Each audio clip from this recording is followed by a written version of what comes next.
Thank you very much. Welcome to this meeting of the Employment Panel. My name is Jonathan Lester, the leader of the Council, and I will be chairing this meeting. Before we formally start the meeting, I will check that our remote attendee can hear us and can be heard and seen. So, Councillor Chowns, you've confirmed that you can hear us and see us. And we can. Yeah, excellent. Thank you. Where practicable, please have your video switched on so that you can be seen if there are any attendees watching. The agenda papers and other relevant information for this meeting are available for public viewing on the Herefordshire Council website. No emergency drills are planned. Should the alarm please sound, please leave at the nearest available exit and assemble in the designated point at the car park. Please ensure that mobile phones and other devices are turned to silent. The Council is streaming this meeting live on Herefordshire Council's YouTube channel and also making an official recording. To ensure that recording quality is maintained, please keep background noise to a minimum. The recording forms part of the public record of the meeting and will be available via the Council's website shortly after the meeting has concluded. Thank you. I will now formally open the meeting. Agenda item 1 is apologies for absence. Just check if we've received apologies. Any apologies? Councillor Chance has made us aware that she may need to leave partway through the meeting, but otherwise no other apologies. Okay, thank you. And agenda item 2, any substitutes been notified to the clerk? No substitutes, Chair. Sorry, Chair, I just mentioned Councillor James. We've not been notified of any apologies. Okay, thank you. Okay, so therefore no substitutes have been put forward. Okay. Agenda item 3, declarations of interests. Are there any table 1, disclosable pecuniary interests, or table 2, other registrable interests for this item on the agenda today? Any declarations? None. Thank you. Agenda item 4 is to approve the minutes held on the 20th of January 2023. No matters of accuracy have been notified, so would panel members please confirm that they're content that the minutes will be approved as an accurate record? All in agreement? Yep. Thank you. Agenda item 5 is questions from members of the public, but none have been received. Agenda item 6 is questions from councillors, but no questions have been received either. So we can go straight on to agenda item 7, which is the pay policy statement. And the agenda item is to recommend the pay policy statement for 2024-2025 to full council for approval and publication. And I understand that Tracy Sampson, the Director for Human Resources, is going to introduce the item. Forgive me, Leader, I'm going to hand over to Leanne because Leanne produced the document, so she will introduce it. Okay, sorry. Over to Leanne, thank you. Thank you, Leader. Just to introduce the document, it is a requirement of the Localism Act that authorities publish the pay policy statement on an annual basis, and its purpose is to state our approach to pay. It is a statement of fact describing policies that are already in place. The role of Employment Panel is to recommend the pay policy to full council budget meeting on the 9th of February 2024 for publication on the council website. There is one change to the content of the policy this year from the previous year, which is the introduction of 12.5, which makes reference to the government guidance on public sector exit payments. There are areas of the policy that have been updated in line to account for a true picture of the organisation at the time of writing, and the following areas have been updated. Section 3, the list of chief officers and deputy chief officers with salary grades. Section 5, the salary ratio has been updated, which has reduced from the previous year, and this is because of the way in which the pay award had been implemented for 2023. Section 6, the gender pay gap information has been linked to our most recent analysis. And Appendix 1, the pay structure, and Appendix 2, staff distribution across the grades as of October 2022. Thank you very much. So I look to the committee. As I say, the purpose of the meeting is to recommend the pay policy to full council, which will go to full council on the 9th of February. Do any committee members have any comments? Councillor Chowns.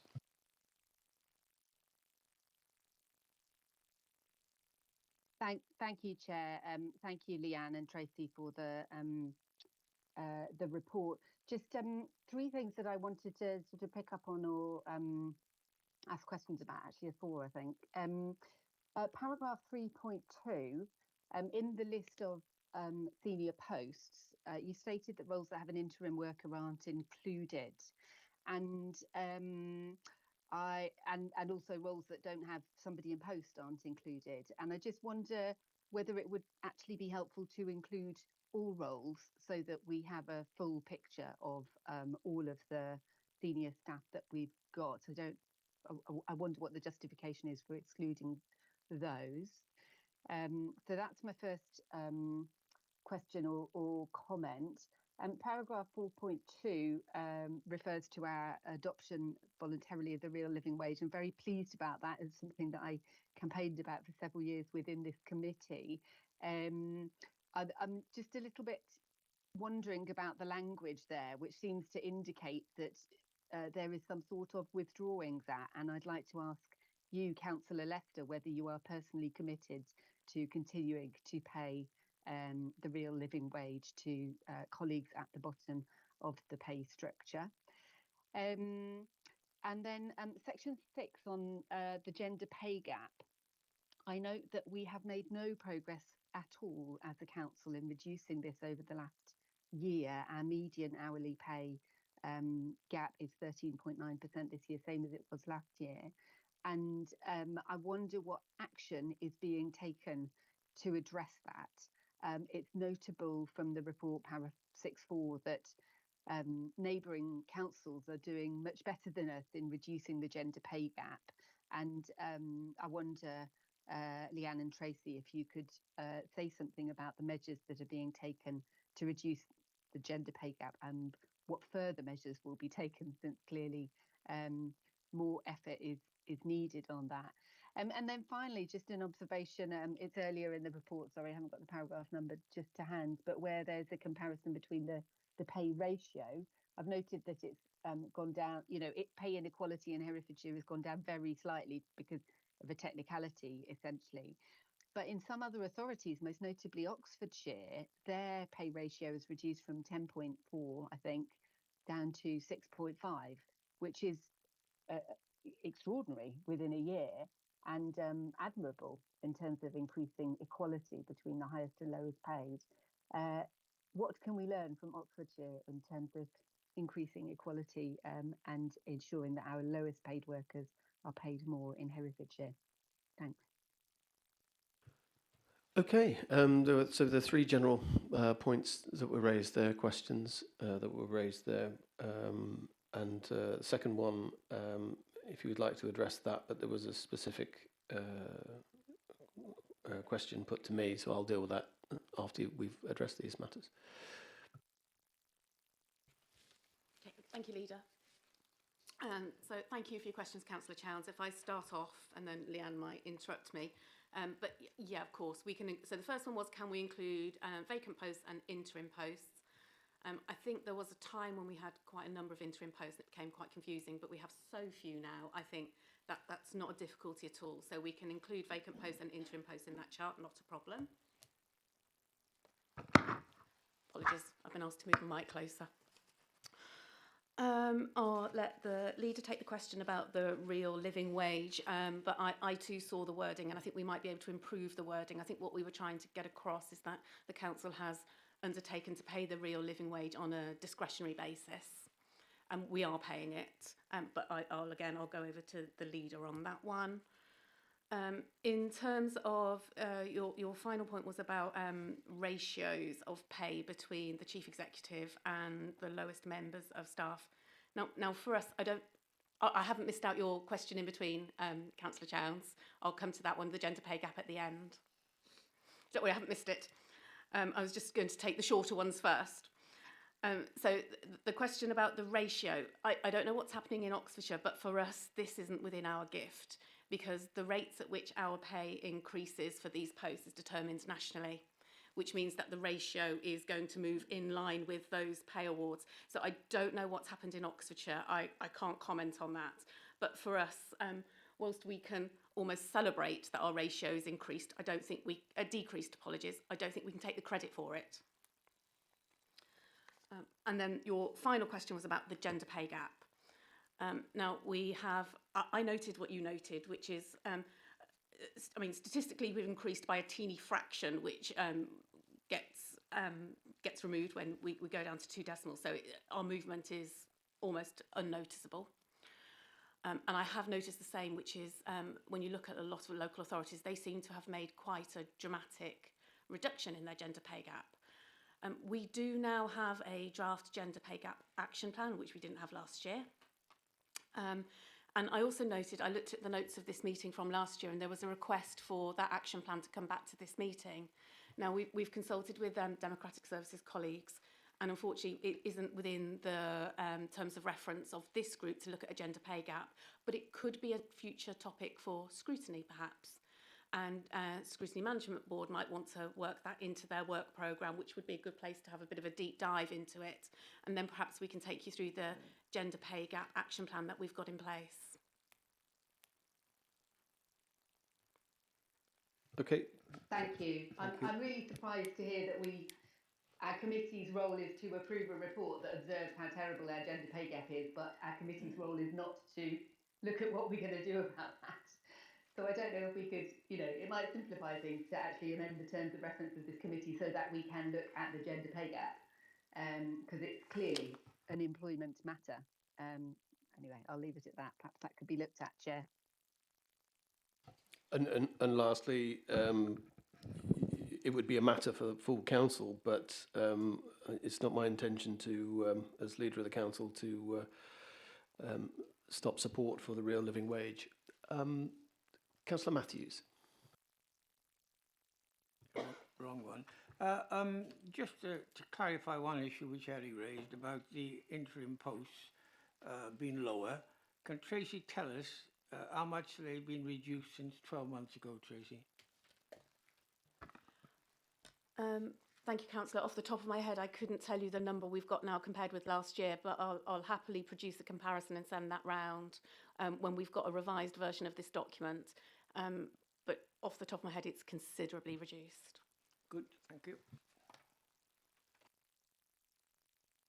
Okay, thank you. Any more points from any committee members? Councillor Harvey. Yes, thank you. Just in terms of opportunities to provide a bit more information and maybe also to provide information which gives context to the gender pay gap, would it be possible on page 23, where we've got the bar chart showing staff distribution across grades, to actually have those bars showing the proportion of men and women in each of those grades, because I think it does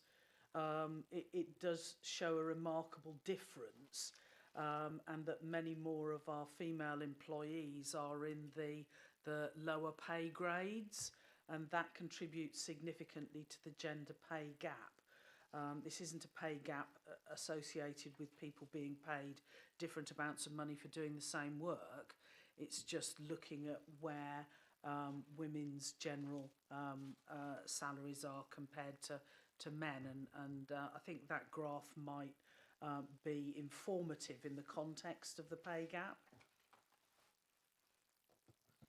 Yes, we can most certainly include that. Excellent. Good suggestion. Councillor Stoddart. Thank you, Chair. Sorry, thank you, Chair. Picking up on para 6, is it possible we could have a sentence in 6.1 just defining what the gender pay gap means? Because if you're not aware what it actually means, you can get very wrapped up in well, it's wrong. Women are getting paid less than men. that's as the report at the final sentence says, that's illegal. But if we could just explain how it comes about, it might help enhance the discussion. Yes, certainly we can include that too, Councillor. Okay, thank you. If there are no further comments, then as I said, the purpose of this meeting is to approve the pay policy statement so that it can be recommended to full council. I'll propose from the chair that we should accept the pay policy statement. And can I have a seconder? Councillor Matthews, all in favour? Thank you. Any against? No. Obviously, Councillor Chance cannot vote because she's not in the room, but I assume, Councillor Chance, you would have voted for it had you have been able to be in the room? Yeah. Thank you very much. Right, okay then, so that just remains for me to close the meeting because there are no other items on the agenda. Thank you for your attendance, and can I please ask that the live stream is now closed? Thank you.